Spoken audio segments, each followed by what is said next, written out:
Olá, tudo bem? Aqui é o pastor Roberto, passando para deixar mais uma mensagem com você.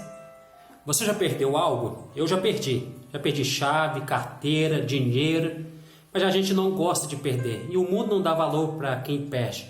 O mundo dá valor para quem fica em primeiro lugar, não em segundo lugar. E nesse momento eu vou falar com você de 5 perdas que o casal sofreu com a entrada do pecado. A primeira perda está aqui em Gênesis capítulo 2 e o versículo 17. E até o versículo... Vamos começar aqui no versículo 15. Diz assim: Tomou, pois, o Senhor Deus ao homem e o colocou no jardim do Éden, para o cultivar e o guardar. E o Senhor Deus lhe deu esta ordem: De toda a árvore do jardim comerás livremente, mas da árvore do conhecimento do bem e do mal não comerás, porque no dia em que dela comeres, certamente morrerá. Então Deus tinha dito: não coma. Aí vem outro ser e diz o oposto. Capítulo 3, versículo 4, diz assim: Então a serpente disse à mulher: É certo que não morrereis. Então Deus tinha dito assim, Deus tinha colocado o casal ali no jardim e diz assim: não coma da árvore. Infelizmente vem Satanás e diz o oposto. E quem que o casal ouve? Infelizmente ouviu a Satanás. Qual foi a primeira perda que o casal sofreu? A perda da confiança em Deus. Antes da entrada do pecado, o casal tinha uma confiança plenamente em Deus. Infelizmente, depois da entrada do pecado, o homem tem dificuldade em confiar em Deus, em confiar na palavra. Hoje a gente tem dificuldade, quando Deus diz assim: confia em mim, ouça a minha voz, a gente tem dificuldade. Às vezes tem 2 caminhos, um caminho largo e um caminho estreito. E às vezes a tendência é andar no caminho largo. Por quê? Porque a gente tem medo de andar no caminho estreito. Porque a gente não confia. A gente não confia que Deus está controlando nossa vida. Se a gente confiasse em Deus, a nossa vida seria completamente diferente. A gente teria mais paz, mais tranquilidade.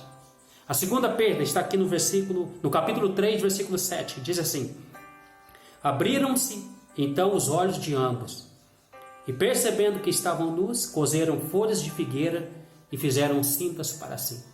A segunda perda foi a perda da inocência.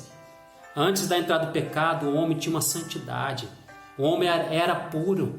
Infelizmente, com a entrada do pecado, o homem perdeu essa pureza. E a gente foi contaminado pelo pecado. E a gente hoje tem tanta dificuldade. Tem gente que tem a tendência de mentir, de roubar, de enganar. O orgulho está imperando aí no nosso mundo. Por quê? Por causa da natureza pecaminosa. A gente tem a tendência de ficar falando mal das outras pessoas. Por que a gente não fala o bem das pessoas? Por que a gente só tem a tendência de olhar o lado negativo e não o lado positivo? Por causa do pecado. Por causa do pecado. Teu esposo é assim, a tua esposa.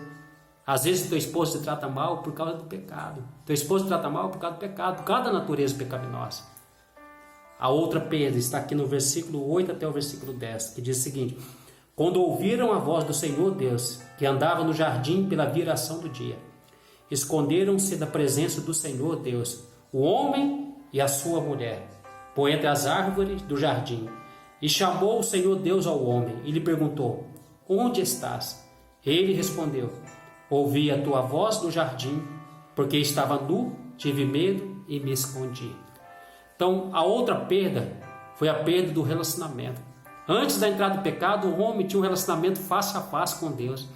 Toda tardinha Deus vinha ali para ter um relacionamento com o casal. Infelizmente, com a entrada do pecado, esse relacionamento foi rompido. Criou um abismo distanciando o homem de Deus. E quando Deus chegou ali no jardim, Deus chamou o casal, Deus teve a iniciativa. Deus que foi atrás. E Deus perguntou: Onde estás?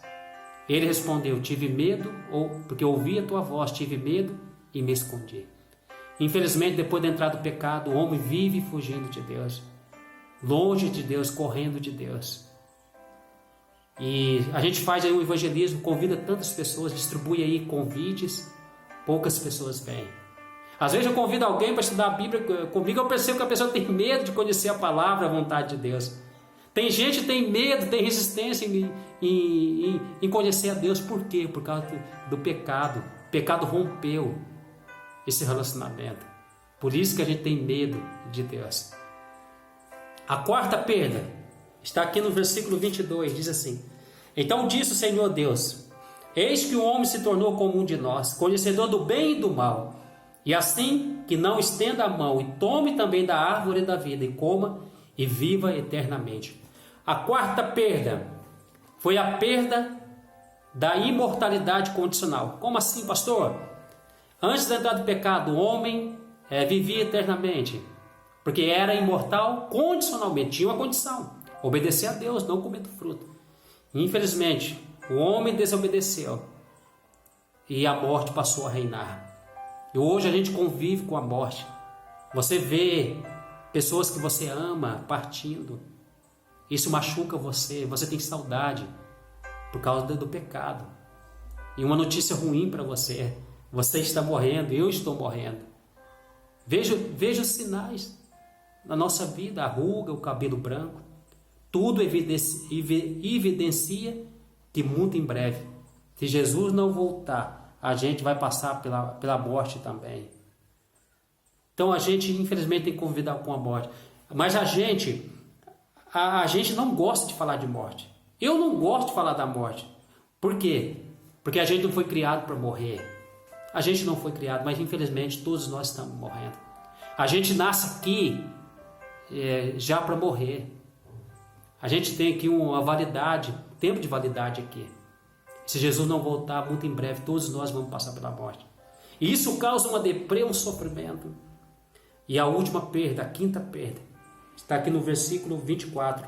Diz assim: Expulso o homem, colocou querubins ao oriente do jardim do Éden, e o refugi de uma espada que revolvia, para guardar o caminho da árvore da vida. A quinta perda foi a perda do lar. Infelizmente, com a entrada do pecado, o casal perdeu o Éden. Deus criou aquele lindo jardim, um lugar bacana, legal. Todavia, infelizmente, depois da entrada do pecado, o homem perdeu o seu lar. Aqui não é o nosso lar. Aqui não é a nossa terra. Aqui não é o lar que Deus sonhou para você. Deus sonhou algo muito melhor. Não um lugar com brigas, contendas, com morte. Deus sonhou com um lugar perfeito. Não foi Deus que criou o mal. O mal passou a existir depois da entrada do pecado e contaminou esse mundo.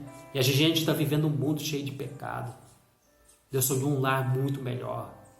Deus não sonhou num lugar onde crianças estão sendo estrupadas, pessoas morrendo, a epidemia aí alcançando esse mundo. Mas a gente olha aqui, é desanimador, porque a gente está perdendo tudo. Nesse mundo a gente perde tudo. Você está entendendo que nesse mundo a gente perde tudo? Mas o que Deus fez para nos salvar?